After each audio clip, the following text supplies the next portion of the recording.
మీకు తెలుసా దేవుడు ఎవరికి తన మర్మములు బోధిస్తాడు? ఎవరికి దేవుడు ప్రత్యక్షత ఇస్తాడు?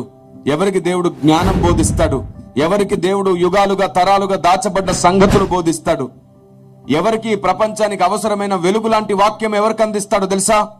25వ కీర్తన 14వ మాట, ఆయన యందు భయము భక్తి గల వారికి మాత్రమే దేవుడు తన మర్మం బోధిస్తాడు. ఎప్పుడైతే ఆయన యందు భయము భక్తి పోతుందో, ఇంకా కేవలం హెచ్చరికల మాటలతో, గడిచిపోయిన మాటలతో, కథలతో, ఈ లోక సంగతులతో అలా ప్రతి ఆదివారం కాలయాపన చేస్తూ బతకాల్సి వస్తుంది.